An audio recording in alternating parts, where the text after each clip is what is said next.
Hello, friends. Only cool guys live on this street, and I'm one of them.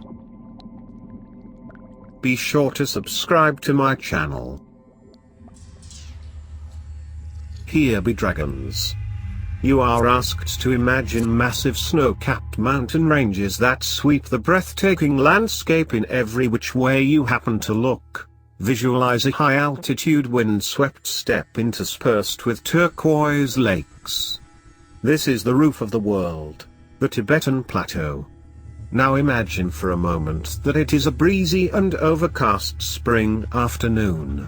There is a child wrapped in double-layered robes who are stomping through melting snow.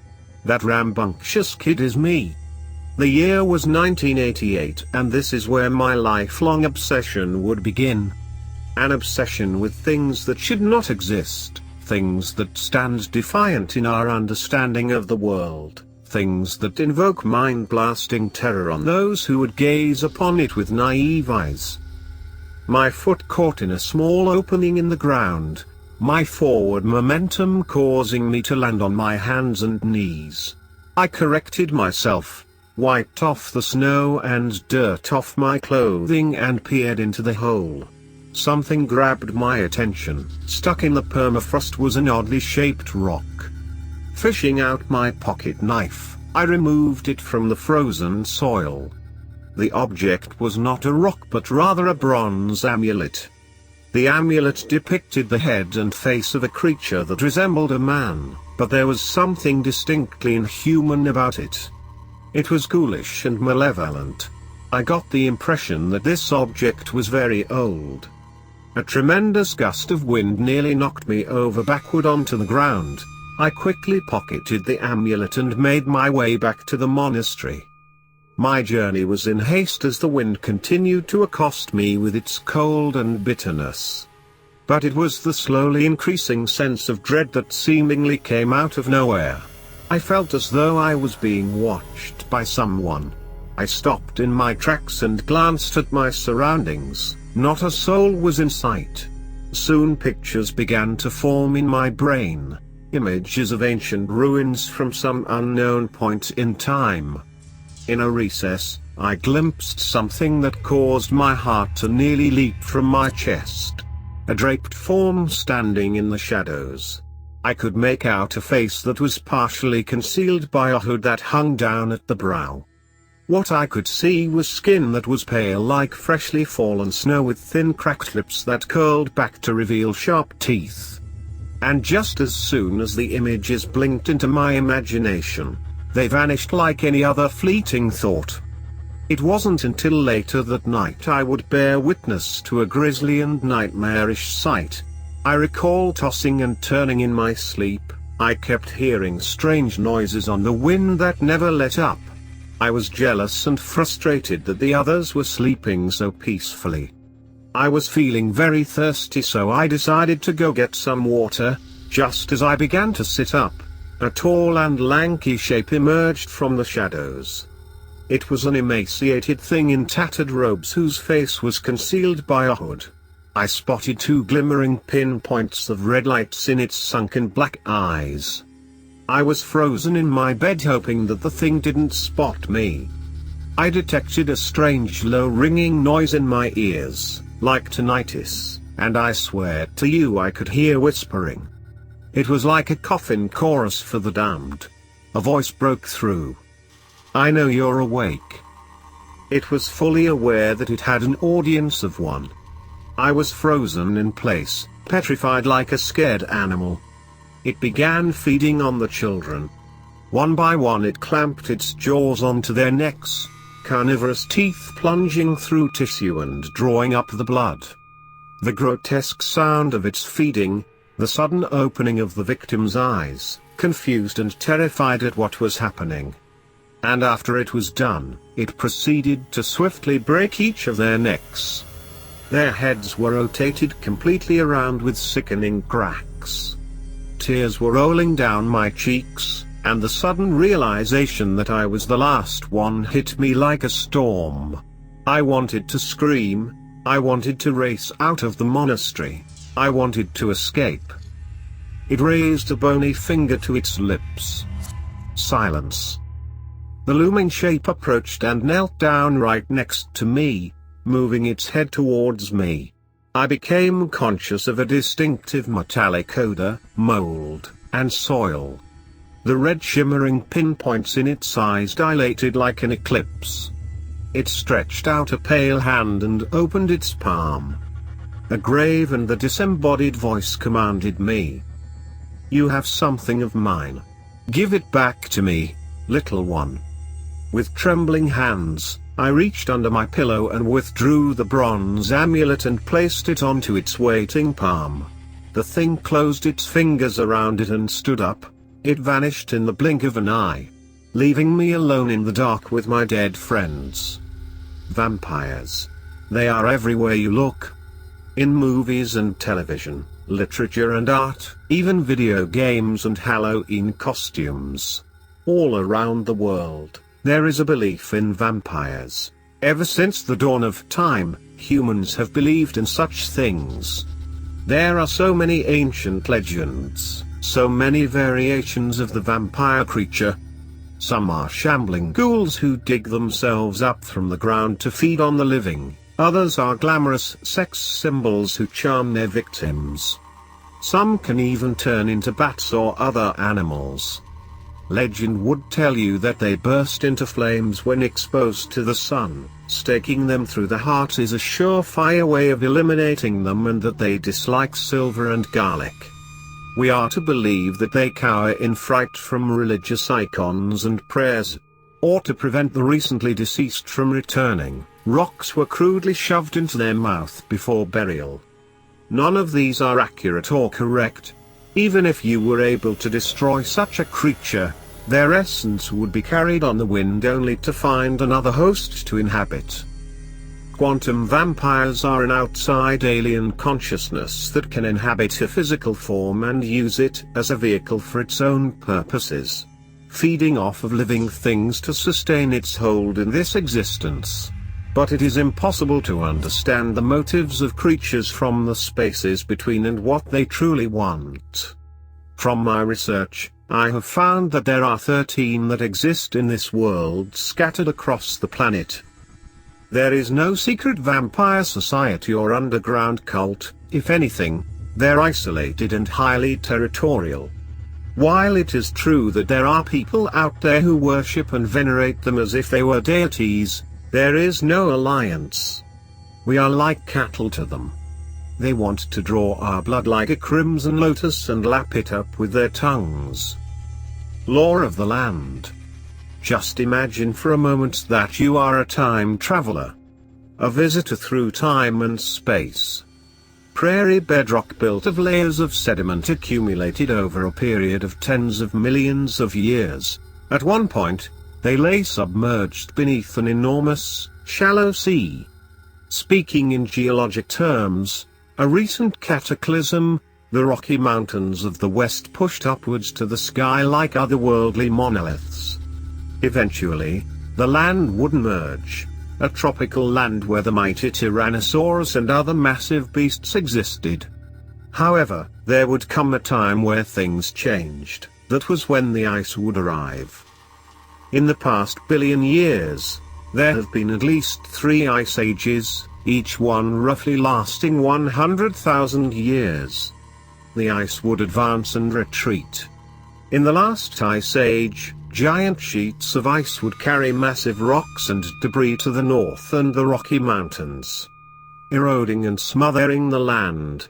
You would hardly see the land. Instead, a vast ocean of ice and snow would greet you.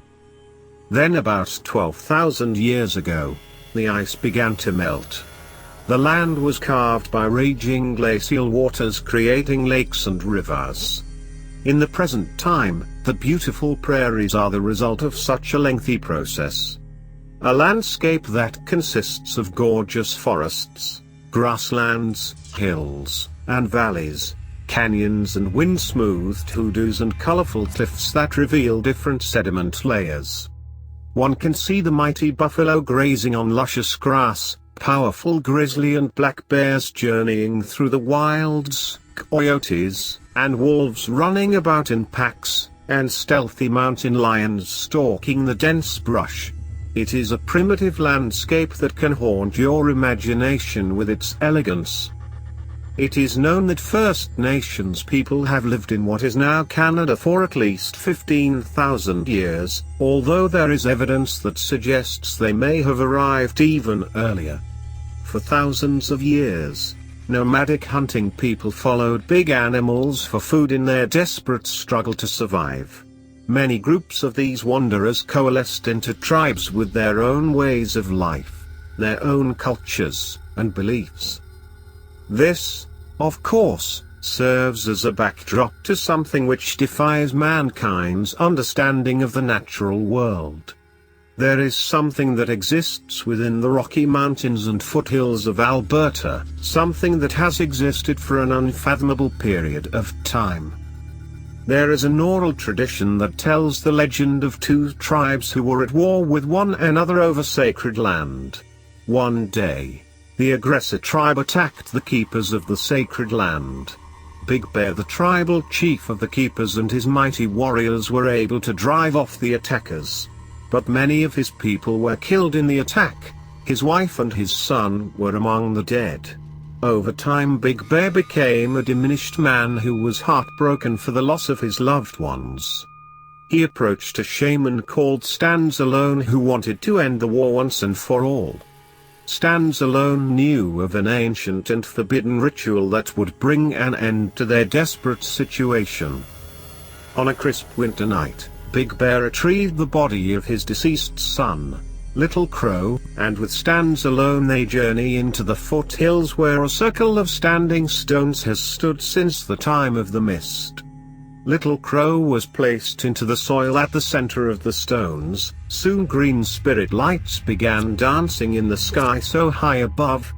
The two of them made their way out of the foothills. Stands Alone explained to Big Bear that one of the great old ones would descend from the heavens and inhabit the body of Little Crow, bringing him back to life and to end the war.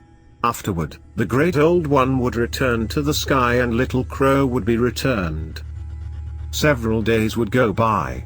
Big Bear's tribe continued to be attacked by their enemies, losing more of their people. The tribal chief began to lose faith in Stands Alone, believing that the war would never end and his son would never return.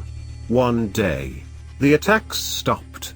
There was no more desecration of their sacred land, no more loss of his tribe. The tribal chief and the shaman ventured into enemy territory. What they discovered was the site of forbidden horror.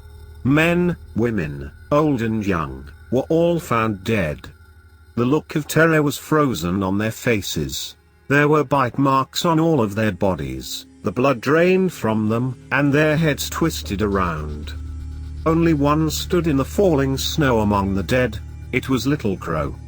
A great joy overtook his father's heart and he stepped towards the boy. Stands Alone stopped Big Bear. The shaman was concerned. They looked at the little boy who stood in silence watching them with what appeared to be restrained hostility. Big Bear shouted for his son. Little Crow. Something was wrong with the child. His eyes were black like the night sky with red starlight in them. His skin was unusually pale. The boy's stomach was bulging and bloated, sloshing with its contents. The boy tilted his head and stared directly at his father and grinned. His teeth were sharp like arrow tips. The boy spoke, but it was not his voice. Little Crow is in here, but it is not he who responds. Stands Alone got in between father and son. He knew something was wrong. Their enemies were slain. The war is over. The task completed. The great old one should have released the boy. In the name of our ancestors, I command you to leave the boy. You must return him to his father and you must go back. Little Crow snarled and clenched his blood-soaked hands. I am older than men. I am older than the mountains and rivers. I am older than your world. I am eternal. Do not call things into your elm that you cannot send back. Little Crow pounced onto the shaman and bit down on his neck, drinking his very life and snapping the old man's neck.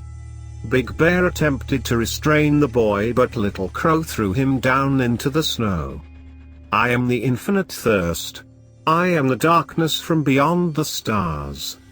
I will return to your tribe and satiate my hunger. And you will watch. And so Little Crow returned to the tribe later that night, dragging his screaming father by his feet. The boy, who was being driven by the Great Old One, began attacking everyone. Unbeknownst to Little Crow, there was another shaman who foresaw this. A box was constructed from granite and wood. It was then filled with soil from the standing stones. Soon the song of beating drums and chanting men calling for their ancestors to aid in their time of need filled the air. Just as the sun began rising in the morning sky, Little Crow was blinded by it and forced into his prison of stone and wood and sealed within. It was hidden in a dark cave at the base of a mountain and sealed away. 300 years ago, a group of French alchemists who were obsessed with immortality heard the legend of Little Crow and began seeking out his burial site. They made a black pilgrimage into the Rocky Mountains. During their journey, they performed a hymn. They discovered the sarcophagus that was hidden away for thousands of years and loosed him onto the world. Little Crow was free once more. The Great Old One now haunts the wilderness, always questing for new horrors. It's interesting to note that several fascinating finds were discovered throughout National Park in the year 1985. A mass grave containing vast amounts of human remains was unearthed. There was also a strange coffin made of stone slabs and wood found within the mountains. A curious archaeological discovery indeed.